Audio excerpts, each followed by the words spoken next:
अब तक देखी हुई अनेकों कथाओं में हमने कर्ण को कभी भी द्रौपदी के लाए जाने पर प्रसन्न होने की बात नहीं सुनी, किंतु इस अध्याय में ऐसा नहीं है। दुष्यंत, कर्ण, दुर्योधन और शकुनी इस पाप के बराबर के भागीदार थे।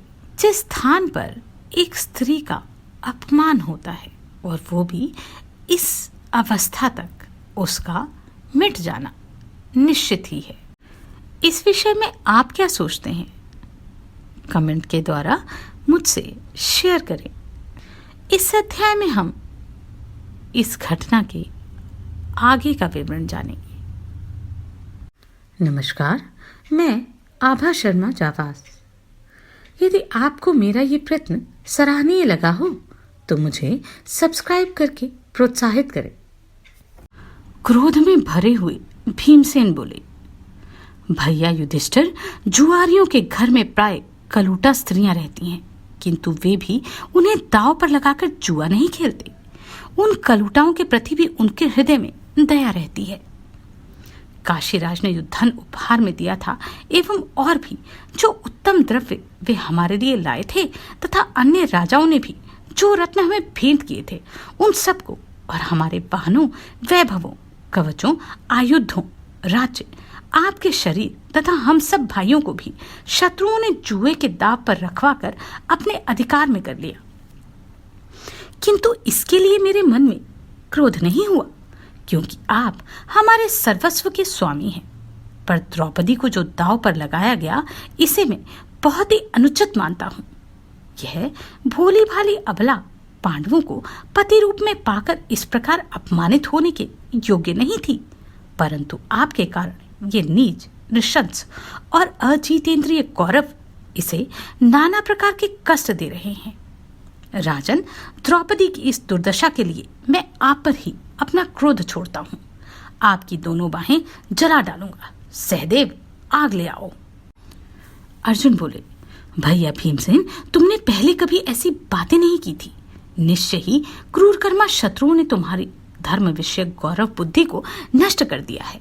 भैया, शत्रुओं की कामना सफल ना करो, उत्तम धर्म का ही आचरण करो।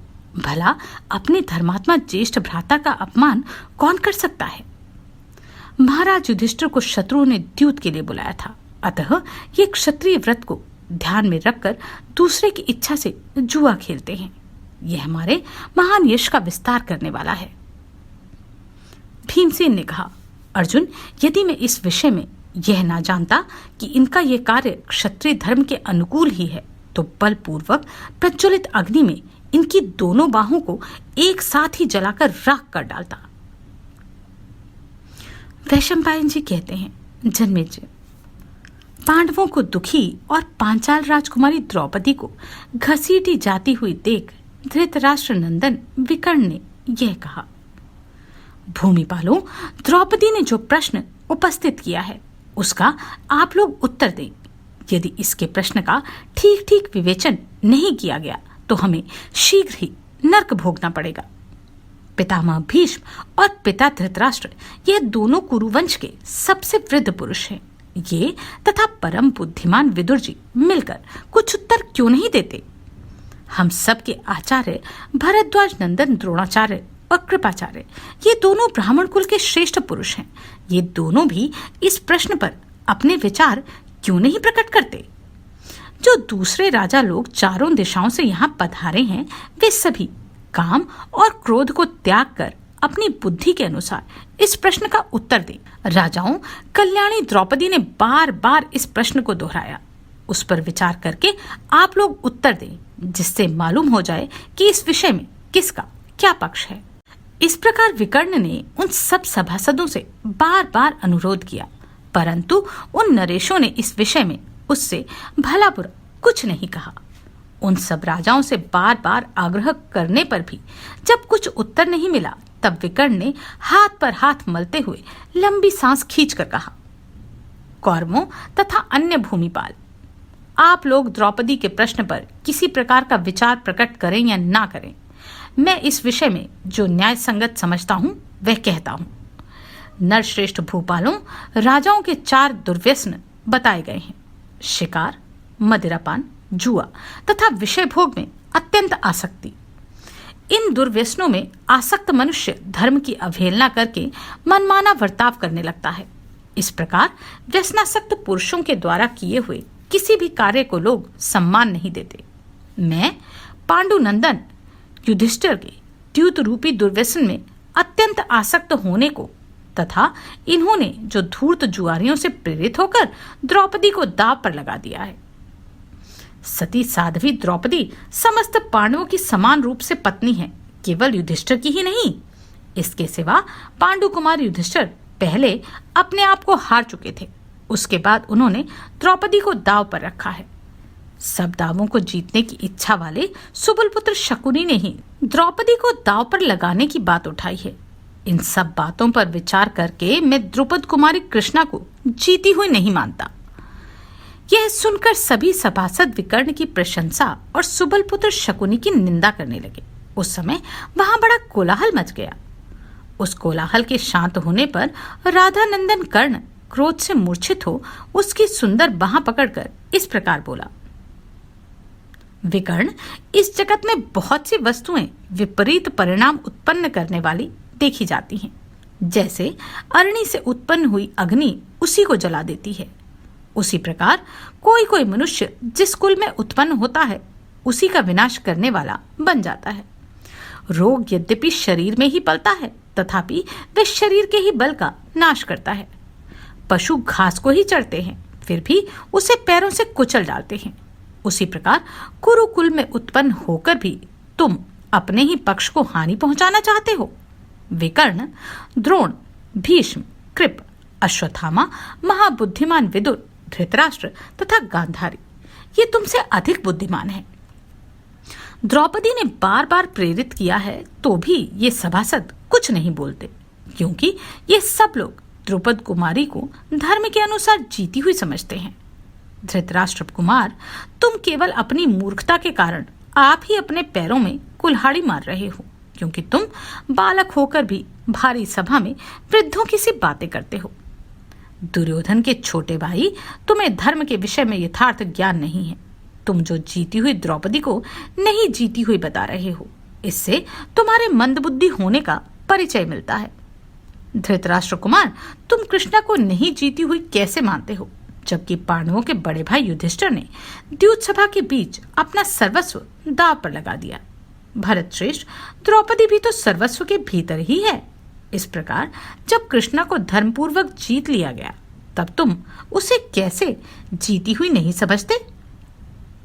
युधिष्ठिर ने अपनी वाणी द्वारा कहकर द्रौपदी को दांव पर रखा और श्रेष्ठ पांडवों ने मौन रहकर उसका अनुमोदन किया। फिर किस कारण से तुम उसे जीती हुई नहीं मानते? अथवा यदि तुम्हारी यह राय हो कि एक वस्त्रा द्रौपदी को इस सभा में अधर्म पूर्वक लाया गया, तो उसके उत्तर में भी मेरी उत्तम बात सुनो। कुरुनंदन, देवताओं ने स्त्रियों के लिए एक ही पति का विधान किया है, परंतु यह द्रौपदी अनेक पतियों के अधीन है, अतः यह निश्चय ही वैश्य है। इसका सभा में लाया जाना कोई अनोखी बात नहीं है। यह एक वस्त्रा अथवा नग्न हो तो भी यहाँ लाई जा सकती है, यह मेरा स्पष्ट मत है। इन पांडवों के पास जो धन है, जो ये द्रौपदी है तथा जो ये पांडव हैं, इन सबको सुबलपुत्र शकुनी ने यहाँ जुए के धन के रूप में धर्मपूर्वक जीता है। दुशासन, यह विकर्ण अत्यंत मूढ़ है, तथापि विद्वानों की सी बातें बताता है। तुम पांडवों के और द्रौपदी के भी वस्त्र उतार लो। वैशंपायन जी कहते हैं, जन्मेजय, कर्ण की बात सुनकर समस्त पांडव अपने अपने उत्तरीय वस्त्र उतारकर सभा में बैठ गए। राजन, तब दुशासन ने उस भरी सभा में द्रौपदी का वस्त्र बलपूर्वक पकड़कर खींचना आरंभ किया। वैशंपायन जी कहते हैं, जन्मेजय, जब वस्त्र खींचा जाने लगा तब द्रौपदी ने भगवान श्री कृष्ण का स्मरण किया। द्रौपदी ने मन ही मन कहा, मैंने पूर्व काल में महात्मा वशिष्ठ जी की बताई हुई इस बात को अच्छी तरह समझा है कि भारी विपत्ति पड़ने पर भगवान श्रीहरि का स्मरण करना चाहिए। जन्मेजय, ऐसा विचार कर द्रौपदी ने बारंबार गोविंद और कृष्ण का नाम लेकर पुकारा और आपत्ति काल में अभय देने वाले लोक प्रपितामह नारायण स्वरूप भगवान श्री कृष्ण का मन ही मन चिंतन किया। हे गोविंद, हे द्वारकावासी श्री कृष्ण, हे गोपांगनाओं के प्राण वल्लभ केशव, कौरव मेरा अपमान कर रहे हैं, क्या आप नहीं जानते? हे नाथ, हे रमानाथ, हे व्रजनाथ, हे संकट नाशन जनार्दन, मैं कौरव रूप समुद्र में डूबी जा रही हूं, मेरा उद्धार कीजिए। सच्चिदानंद स्वरूप श्री कृष्ण, महायोगिन विश्वात्मा विश्व भावन गोविंद, कौरवों के बीच में कष्ट पाती हुई मुझ शरणागत अबला की रक्षा कीजिए। राजन, इस प्रकार तीनों लोगों के स्वामी श्याम सुंदर श्री कृष्ण का बारंबार चिंतन करके मानिनी द्रौपदी दुखी हो आंचल से मुंह ढककर जोर जोर से रोने लगी। द्रुपद नंदिनी की यह करुण पुकार सुनकर कृपालु श्री कृष्ण गदगद हो गए तथा शैया और आसन छोड़कर दया से द्रवित हो पैदल ही दौड़ पड़े। यज्ञसेन कुमारी कृष्णा अपनी रक्षा के लिए श्री कृष्ण, विष्णु, हरि और नर आदि भगवानों का जोर जोर से स्तवन कर रही थी। इसी समय धर्मस्वरूप महात्मा श्री कृष्ण ने अव्यक्त रूप से उसके वस्त्र में प्रवेश करके भांति भांति के सुंदर वस्त्रों द्वारा द्रौपदी को आच्छादित कर दिया। जन्मेजय, द्रौपदी के वस्त्र खींचे जाते समय उसी तरह के दूसरे दूसरे अनेक वस्त्र प्रकट होने लगे। राजन, धर्म पालन के प्रभाव से वहां भांति भांति के सैकड़ों रंग बिरंगे वस्त्र प्रकट होते गए। उस समय वहां बड़ा भयंकर कोलाहल मच गया। जगत में यह अद्भुत दृश्य देखकर सब राजा द्रौपदी की प्रशंसा और दुशासन की निंदा करने लगे। उस समय वहां समस्त राजाओं के बीच हाथ पर हाथ मलते हुए भीमसेन ने क्रोध से फड़कते हुए ओंठों द्वारा भयंकर गर्जना के साथ ये श्राप दिया, अर्थात प्रतिज्ञा की। देश देशांतर के निवासी क्षत्रियों, आप लोग मेरी इस बात पर ध्यान दें। ऐसी बात आज से पहले ना तो किसी ने कही होगी और ना दूसरा कोई कभी कहेगा। भूमिपालों, यह खोटी बुद्धि वाला दुशासन भरतवंश के लिए कलंक है। मैं युद्ध में बलपूर्वक इस पापी की छाती फाड़कर इसका रक्त पीऊंगा। यदि ना पीऊं, अर्थात अपनी कही हुई इस बात को पूरा ना करूं, तो मुझे अपने पूर्वज पिता पितामहों की श्रेष्ठ गति ना मिले। वैशंपायन जी कहते हैं, जन्मेजय, भीमसेन की यह रोंगटे खड़े कर देने वाली भयंकर बात सुनकर वहां बैठे हुए राजाओं ने धृतराष्ट्र पुत्र दुशासन की निंदा करते हुए भीमसेन की भूरी भूरी प्रशंसा की। जब सभा में वस्त्रों का ढेर लग गया, तब दुशासन ने थककर लज्जित हो चुपचाप बैठ जाना ही ठीक समझा। उस समय कुंती पुत्रों की ओर देखकर सभा में उपस्थित नरेशों की ओर से दुशासन पर रोमांचकारी शब्दों में धिक्कार की बौछार होने लगी। कौरव द्रौपदी के पूर्वोक्त प्रश्न पर स्पष्ट विवेचन नहीं कर रहे थे, अतः वहां बैठे हुए लोग राजा धृतराष्ट्र की निंदा करते हुए उन्हें कोसने लगे। तब संपूर्ण धर्मों के ज्ञाता विदुर जी ने अपनी दोनों भुजाएं ऊपर उठाकर सभासदों को चुप कराया और इस प्रकार कहा। इस सभा में पधारे हुए भूपालगण, द्रुपद कुमारी कृष्णा यहाँ अपना प्रश्न उपस्थित करके इस तरह अनाथों की भांति रो रही है, परंतु आप लोग उसका विवेचन नहीं करते, अतः आप धर्म की हानि कर रहे हैं। संकट में पड़ा हुआ मनुष्य अग्नि की भांति चिंता से प्रज्वलित हुआ सभा की शरण लेता है। उस समय सभासदगण धर्म और सत्य का आश्रय लेकर अपने वचनों द्वारा उसे शांत करते हैं। अतः श्रेष्ठ मनुष्य की भांति यह धर्मानुकूल प्रश्न को सच्चाई के साथ उपस्थित करें और सभासदों को चाहिए कि वे काम क्रोध के वेग से ऊपर उठकर इस प्रश्न का ठीक ठीक विवेचन करें। राजाओं, विकर्ण ने अपनी बुद्धि के अनुसार इस प्रश्न का उत्तर दिया। अब आप लोग भी अपनी अपनी बुद्धि के अनुसार इस प्रश्न का निर्णय करें। जो धर्मज्ञ पुरुष सभा में बैठकर वहां उपस्थित हुए प्रश्न का उत्तर नहीं देता, वह झूठ बोलने के आधे फल का भागी होता है। इसी प्रकार जो धर्मज्ञ मानव सभा में जाकर किसी प्रश्न का झूठा निर्णय लेता है, वह निश्चय ही असत्य भाषण का पूरा फल और दंड भुगतता है। इस विषय में विज्ञ पुरुष प्रहलाद और अंगिरा कुमार मुनि सुधन्वा के संवाद रूप इस प्राचीन इतिहास का उदाहरण दिया करते हैं।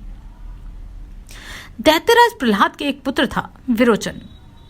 उसका केशिनी नाम वाली एक कन्या की प्राप्ति के लिए अंगिरा के पुत्र सुधन्वा के साथ विवाद हो गया।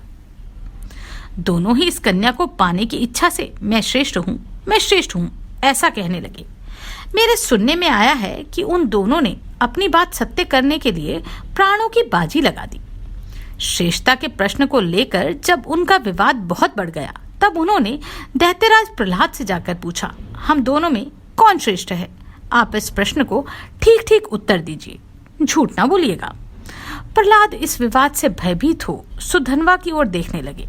तब सुधन्वा ने प्रज्वलित ब्रह्मदंड के समान कुपित होकर कहा, प्रहलाद, यदि तुम इस प्रश्न के उत्तर में झूठ बोलोगे अथवा मौन रह जाओगे तो वज्रधारी इंद्र अपने वज्र द्वारा तुम्हारे सिर के टुकड़े टुकड़े कर देंगे।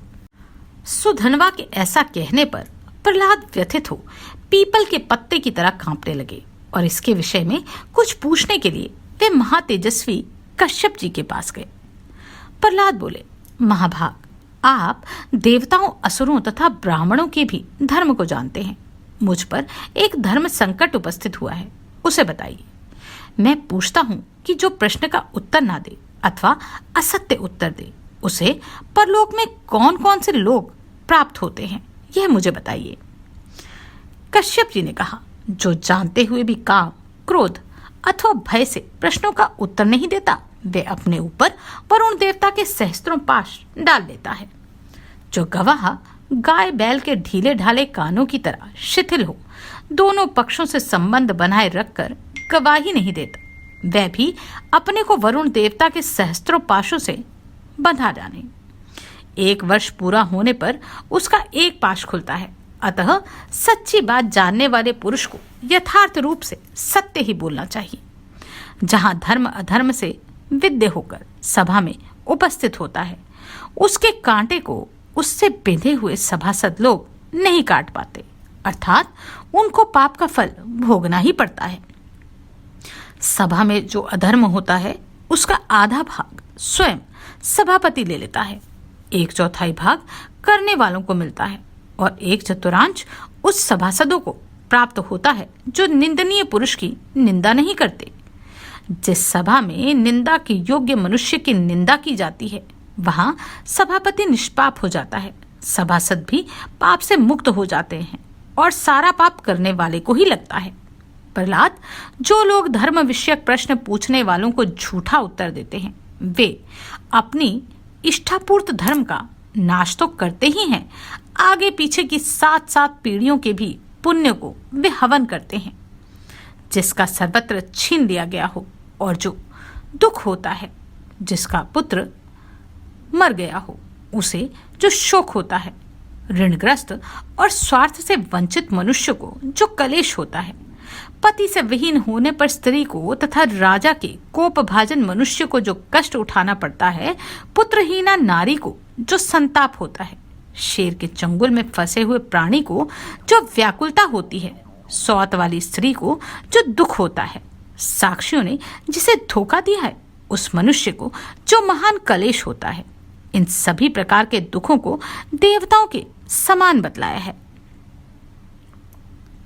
झूठ बोलने वाला मनुष्य उन सभी दुखों का भागी होता है। समक्ष दर्शन, श्रवण और धारण से साक्षी संज्ञा होती है। अतः सत्य बोलने वाला साक्षी कभी धर्म और अर्थ से वंचित नहीं होता। कश्यप जी की यह बात सुनकर प्रहलाद ने अपने पुत्र से कहा, विरोचन, सुधन्वा तुमसे श्रेष्ठ है, उसके पिता अंगिरा मुझसे श्रेष्ठ हैं और सुधन्वा की माता तुम्हारी माता से श्रेष्ठ है। अब ये सुधन्वा ही तुम्हारे प्राणों का स्वामी है। सुधन्वा ने कहा, दैत्यराज, तुम पुत्र स्नेह की परवाह ना करके जो धर्म पर डटे रह गए, उससे प्रसन्न होकर मैं तुम्हारे पुत्र को यह आज्ञा देता हूँ कि यह 100 वर्षों तक जीवित रहे।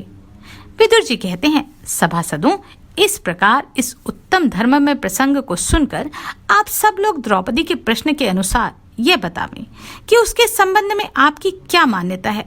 वैशंपायन जी कहते हैं, जन्मेजय, विदुर की यह बात सुनकर भी सब राजा लोग कुछ न बोले।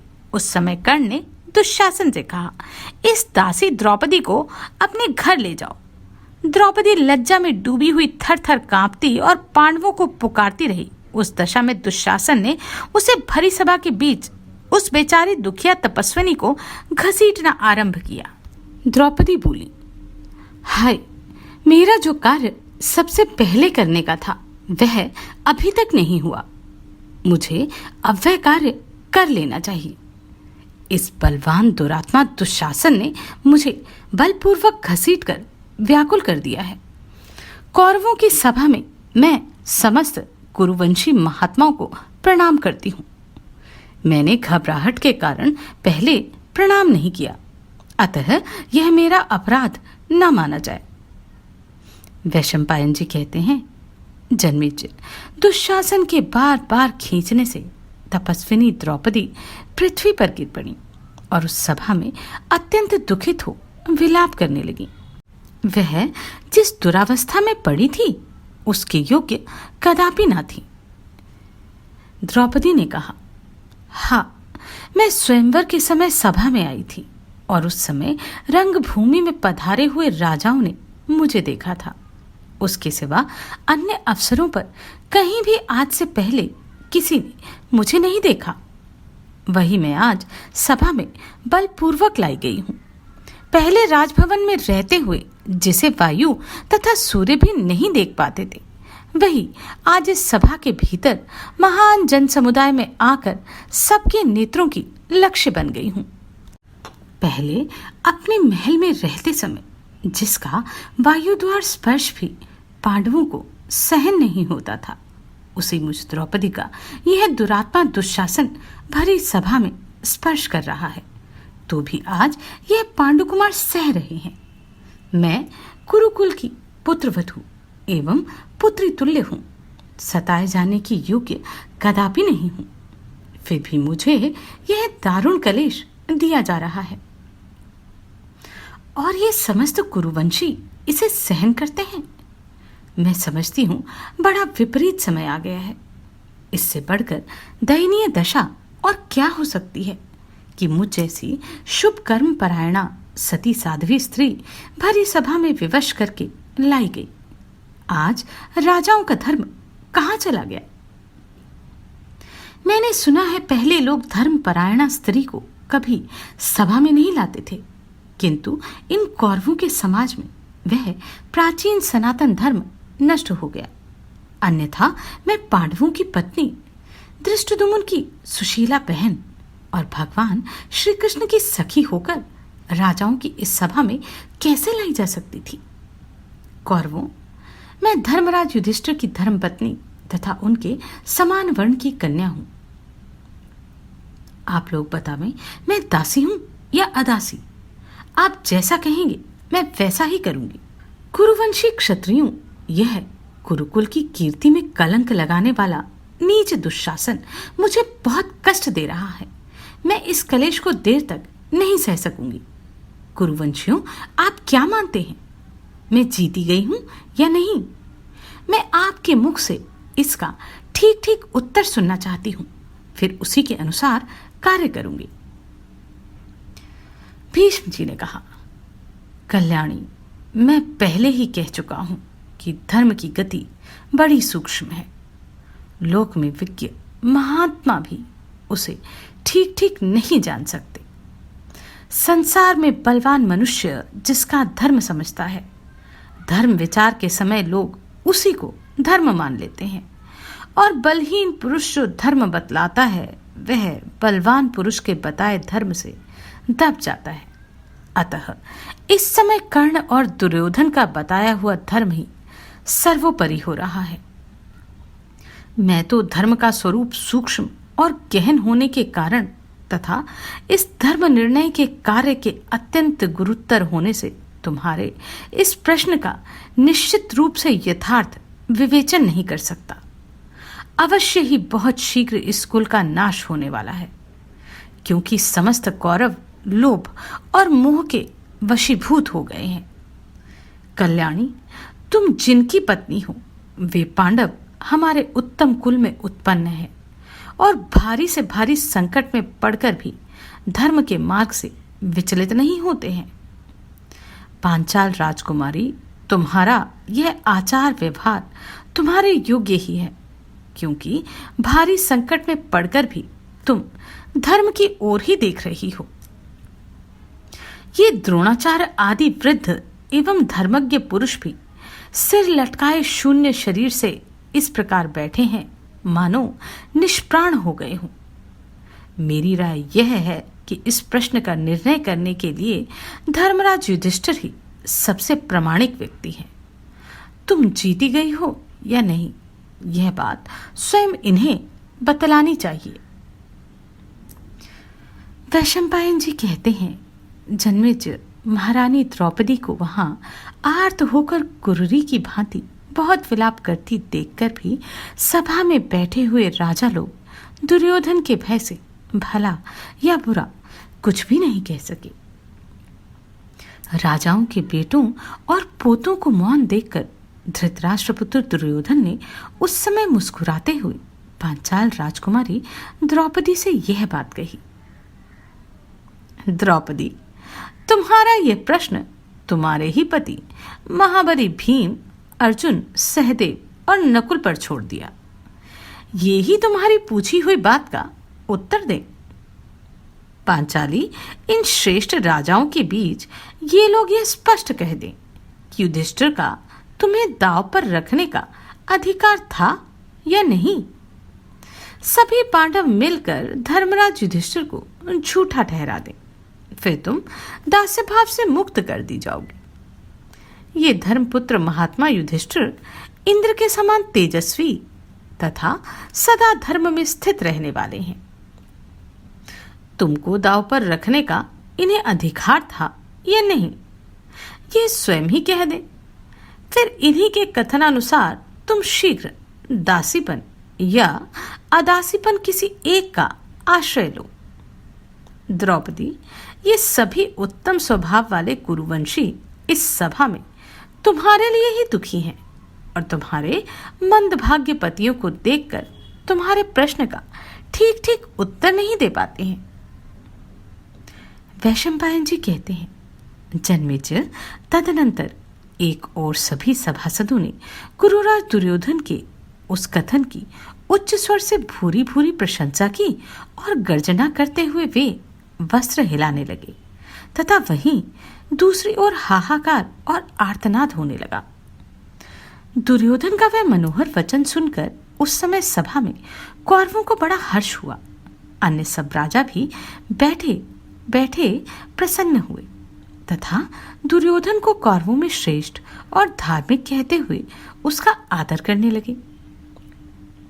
फिर वे सब नरेश मुंह घुमाकर राजा युधिष्ठिर की ओर इस आशा से देखने लगे कि देखें धर्मज्ञ पांडु कुमार क्या कहते हैं।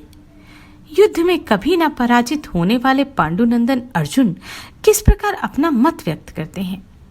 भीमसेन, नकुल और सहदेव भी क्या कहते हैं। इसके लिए उन राजाओं के मन में बड़ी उत्कंठा थी। वह कोलाहल शांत होने पर भीमसेन अपनी चंदन चर्चित सुंदर दिव्य भुजा उठाकर इस प्रकार बोले, यदि ये महाबना धर्मराज युधिष्ठिर हमारे पितृतुल्य तथा इस पांडुकुल के स्वामी न होते तो हम कौरवों का यह अत्याचार कदापि सहन नहीं करते। ये हमारे पुण्य, तप और प्राणों के भी प्रभु हैं। यदि द्रौपदी को दांव पर लगाने से पूर्व अपने को हारा हुआ नहीं मानते तो हम सब लोग इनके द्वारा दांव पर रखे जाने के कारण हारे जा चुके हैं। यदि मैं हारा गया ना होता तो अपने पैरों से पृथ्वी का स्पर्श करने वाला कोई भी मरण धर्मा मनुष्य द्रौपदी के उन केशों को छू लेने पर मेरे हाथ से जीवित नहीं बच सकता था। राजाओं, परिध के समान मोटी और गोलाकार मेरी इन विशाल भुजाओं की ओर देखो। इनके बीच में आकर इंद्र भी जीवित नहीं बच सकता। मैं धर्म के बंधन से बंधा हूं बड़े भाई के गौरव ने मुझे रोक रखा है और अर्जुन भी मना कर रहा है, इसलिए मैं इस संकट से पार नहीं हो पाता। यदि धर्मराज मुझे आज्ञा दे दें तो जैसे सिंह छोटे मृगों को दबोच लेता है, उसी प्रकार मैं धृतराष्ट्र के इन पापी पुत्रों को तलवार की जगह हाथों के तलवों से ही मसल डालूं।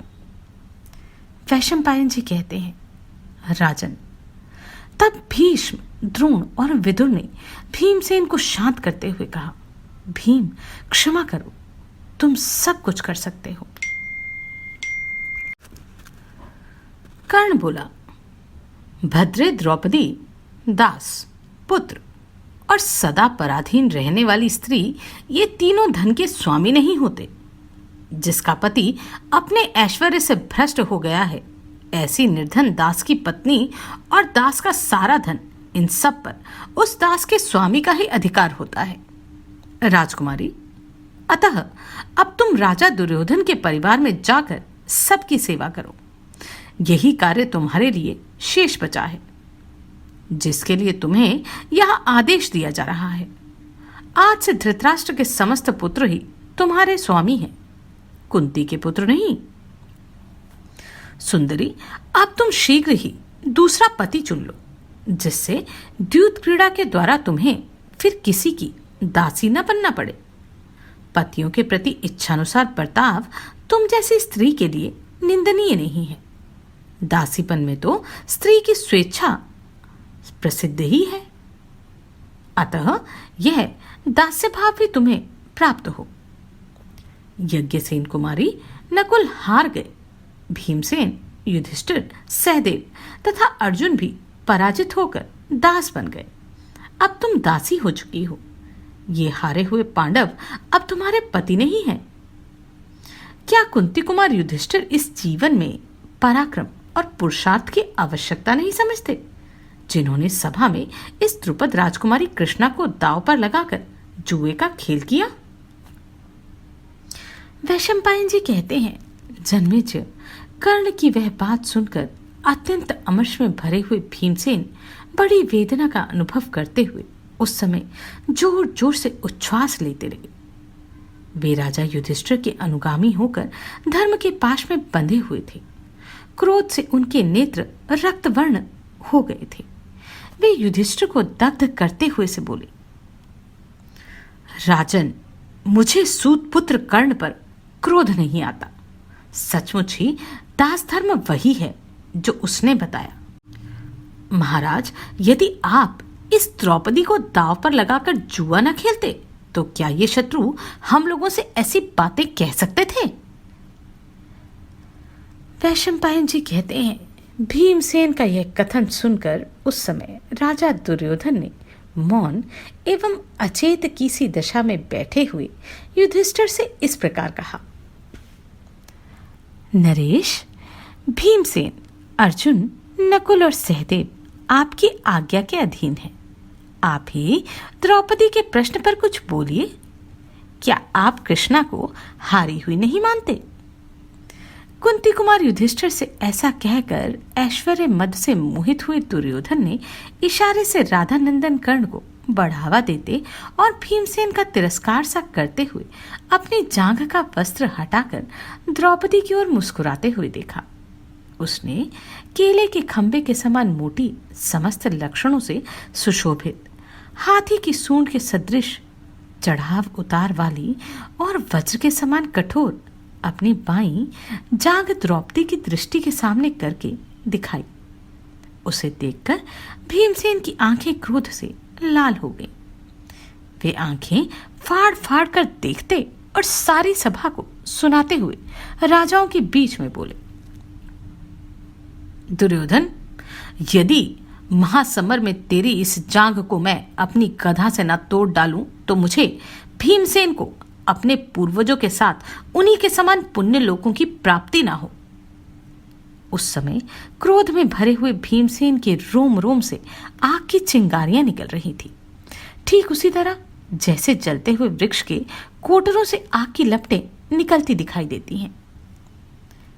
विदुर जी ने कहा, धृतराष्ट्र के पुत्रों, देखो, भीमसेन से यह बड़ा भारी भय उपस्थित हो गया है।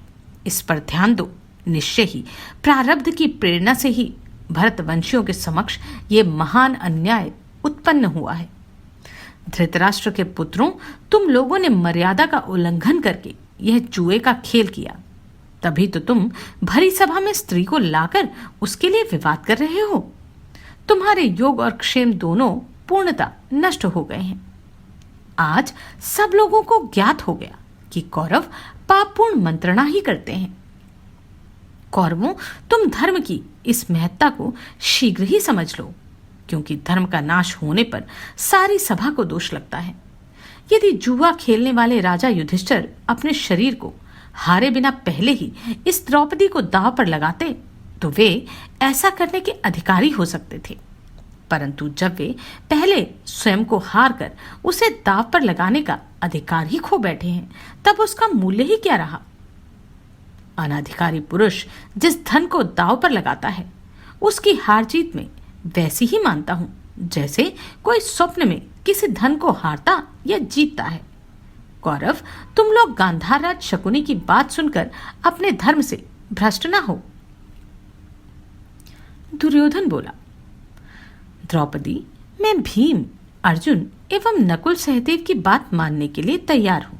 ये सब लोग कह दें कि युधिष्ठिर को तुम्हें हारने का कोई अधिकार नहीं था, फिर तुम दासीपन से मुक्त कर दी जाओगी।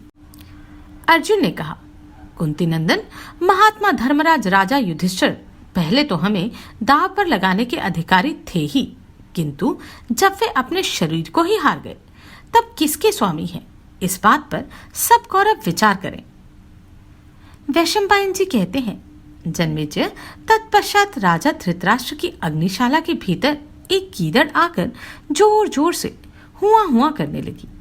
इस शब्द को लक्ष्य करके सब और गधे रेंगने लगे तथा गिद्ध आदि भयंकर पक्षी भी चारों ओर अशुभ सूचक कोलाहल करने लगे। तत्वज्ञानी विदुर तथा सुबल पुत्री गांधारी ने भी उस भयानक शब्द को सुना। भीष्म, द्रोण और गौतम वंशीय विद्वान कृपाचार्य के कानों में भी वह अमंगलकारी शब्द सुन पड़ा। फिर तो वे सभी लोग उच्च स्वर से स्वस्ति स्वस्ति ऐसा कहने लगे। तदनंतर गांधारी और विद्वान विदुर ने उस उत्पात सूचक भयंकर शब्द को लक्ष्य करके अत्यंत दुखी हो राजा धृतराष्ट्र से उसके विषय में निवेदन किया। तब राजा ने इस प्रकार कहा, रे मंदबुद्धि दुर्योधन, तू तो जीता जी मारा गया। दुर्विनीत, तू श्रेष्ठ कुरुवंशियों की सभा में अपने ही कुल की महिला एवं विशेषतः पांडवों की धर्मपत्नी को ले आकर उससे पापपूर्ण बातें कर रहा है। ऐसा कहकर बंधु बांधवों को विनाश से बचाकर उनके हित की इच्छा रखने वाले तत्वदर्शी एवं मेधावी राजा धृतराष्ट्र ने अपनी बुद्धि से इस दुखद प्रसंग पर विचार करके पांचाल राज कुमारी कृष्णा को सांत्वना देते हुए इस प्रकार कहा, बहु द्रौपदी, तुम मेरी पुत्र वधुओं में सबसे श्रेष्ठ एवं धर्मपरायणा सती हो। तुम्हारी जो इच्छा हो उसके अनुसार मुझसे वर मांग लो। द्रौपदी बोली, भरतवंश शिरोमणि, यदि आप मुझे वर देते हैं तो मैं मांगती हूं कि संपूर्ण धर्म का आचरण करने वाले राजा युधिष्ठिर दास भाव से मुक्त हो जाएं, जिससे मेरे मनस्वी पुत्र प्रतिविंध्य को अज्ञानवश दूसरे राजकुमार जैसा न कह सके कि वह दासपुत्र है। जैसे पहले राजकुमार होकर फिर कोई मनुष्य कभी दासपुत्र नहीं हुआ है, उसी प्रकार राजाओं के द्वारा जिसका लालन पालन हुआ है, उस मेरे पुत्र प्रतिविंध्य का दासपुत्र होना कदापि उचित नहीं है। धृतराष्ट्र ने कहा, कल्याणी, तुम जैसा कहती हो वैसा ही हो। भद्रे, अब मैं दूसरा वर देना चाहता हूं, वह भी मांग लो। मेरा मन मुझे वर देने के लिए प्रेरित कर रहा है कि तुम एक ही वर पाने के योग्य नहीं हो। द्रौपदी बोली, राजन, मैं दूसरा वर यह मांगती हूं कि भीमसेन, अर्जुन, नकुल और सहदेव अपने रथ और धनुष बाण सहित दास भाव से रहित एवं स्वतंत्र हो जाएं। धृतराष्ट्र ने कहा, महाभागे, तुम अपने कुल को आनंद प्रदान करने वाली हो। तुम जैसा चाहती हो वैसा ही हो। अब तुम तीसरा वर और मांगो। तुम मेरी सब पुत्र वधुओं में श्रेष्ठ एवं धर्म का पालन करने वाली हो। मैं समझता हूं केवल 2 वरों से तुम्हारा पूरा सत्कार नहीं हुआ। द्रौपदी बोली, भगवान, लोभ धर्म का नाशक होता है, अतः अब मेरे मन में वर मांगने का उत्साह नहीं है। राजशिरोमणि, तीसरा वर लेने का मुझे अधिकार भी नहीं है। राजेंद्र, वैश्य को 1 वर मांगने का अधिकार बताया गया है। क्षत्रिय की स्त्री 2 वर मांग सकती है। क्षत्रिय को 3 वर तथा ब्राह्मण को 100 वर मांगने का अधिकार है। राजन, ये मेरे पति दास भाव को प्राप्त होकर भारी विपत्ति में फंस गए थे, अब उससे पार हो गए हैं। इसके बाद पुण्य कर्मों के अनुष्ठान द्वारा ये लोग स्वयं कल्याण प्राप्त कर लेंगे। कर्ण बोला, मैंने मनुष्यों में जिन सुंदरी स्त्रियों के नाम सुने हैं, उनमें किसी ने भी ऐसा अद्भुत कार्य किया हो, यह मेरे सुनने में नहीं आया। कुंती के पुत्र तथा धृतराष्ट्र के पुत्र सभी एक दूसरे के प्रति अत्यंत क्रोध से भरे हुए थे। ऐसे समय में यह द्रुपद कुमारी कृष्णा इन पांडवों को परम शांति देने वाली बन गई। पांडव लोग नौका और आधार से रहित जल में गोते खा रहे थे, अर्थात संकट के अथाह सागर में डूब रहे थे, किंतु ये पांचाल राजकुमारी इनके लिए पार लगाने वाली नौका बन गई। वैशंपायन जी कहते हैं, राजन, कौरवों के बीच में कर्ण की यह बात सुनकर अत्यंत असहनशील भीमसेन मन ही मन बहुत दुखी होकर बोले, हाय, पांडवों को उबारने वाली एक स्त्री हुई। भीमसेन ने कहा, महर्षि देवल का कथन है कि पुरुष में 3 प्रकार की ज्योतियां हैं, संतान, कर्म और ज्ञान, क्योंकि इन्हीं से सारी प्रजा की सृष्टि हुई है। जब यह शरीर प्राण रहित होकर शून्य एवं अपवित्र हो जाता है तथा समस्त बंधु बांधव उसे त्याग देते हैं, तब ये ही ज्ञान आदि 3 ज्योतियां परलोकगत पुरुष के उपयोग में आती हैं। धनंजय, हमारी धर्मपत्नी द्रौपदी के शरीर का बलपूर्वक स्पर्श करके दुशासन ने उसे अपवित्र कर दिया है। इससे हमारी संतान रूप ज्योति नष्ट हो गई। जो पराये पुरुष से छू गई, उस स्त्री से उत्पन्न संतान किस काम की होगी? अर्जुन बोले, भारत, द्रौपदी सती है, उसके विषय में आप ऐसी बात ना कहें। दुशासन ने अवश्य नीचता की है, किंतु श्रेष्ठ पुरुष नीच पुरुषों द्वारा कही या की गई या ना कही गई कड़वी बातों का कभी उत्तर नहीं देते। प्रतिशोध का उपाय जानते हुए भी सत्पुरुष दूसरों के उपकारों को ही याद रखते हैं, उनके द्वारा किए हुए बैर को नहीं। उन साधु पुरुषों को स्वयं सबसे सम्मान प्राप्त होता रहता है। भीमसेन ने कहा, भरतवंशी राज राजेश्वर, यदि आपकी आज्ञा हो तो यहां आए हुए इन सब शत्रुओं को मैं ही समाप्त कर दूं और यहां से बाहर निकलकर इनके मूल का भी नाश कर डालूं। भारत, अब यहां विवाद या उत्तर प्रत्युत्तर करने की हमें क्या आवश्यकता है? मैं आज ही इन सबको यमलोक भेज देता हूं। आज ये सारी पृथ्वी का शासन आप ही कीजिए। अपने छोटे भाई के साथ खड़े हुए भीमसेन उपर्युक्त बात कहकर शत्रुओं की ओर बार बार देखने लगे, मानो सिंह मृगों के समूह में खड़ा हो उन्हीं की ओर देख रहा हो। अनायास ही महान पराक्रम कर दिखाने वाले अर्जुन शत्रुओं की ओर देखने वाले भीमसेन को बार बार शांत कर रहे थे, परंतु पराक्रमी महाबाहु भीमसेन अपने भीतर धधकती हुई क्रोधाग्नि से जल रहे थे। राजन, उस समय क्रोध में भरे हुए भीमसेन की श्रवणादि इंद्रियों के छिद्रों तथा रूमकोपों से धूम और चिंगारियों सहित आग की लपटें निकल रही थी। भौहें तनी होने के कारण प्रलय काल में मूर्तिमान यमराज की भांति उनके भयानक मुख की ओर देखना भी कठिन हो रहा था। भारत, तब विशाल भुजाओं से सुशोभित होने वाले भीमसेन को अपने एक हाथ से रोकते हुए युधिष्ठिर ने कहा, ऐसा ना करो, शांतिपूर्वक बैठ जाओ। उस समय महाबाहु भीम के नेत्र क्रोध से लाल हो रहे थे। उन्हें रोककर राजा युधिष्ठिर हाथ जोड़े हुए अपने ताया महाराज धृतराष्ट्र के पास गए। इस अध्याय में हमने देखा कि जैसा कि अनेक बार कहा और दिखाया गया है, द्रौपदी ने ना तो दुशासन के प्रति कोई प्रतिज्ञा ली थी और ना ही दुर्योधन के प्रति। उसने सारे ही समय अपना शांत भाव और धर्मपरायणता अपने साथ रखी थी। ऐसी थी वह महान स्त्री जिसने ऐसे प्रतिकूल समय में भी अपने पतियों को उस संकट से उबार दिया।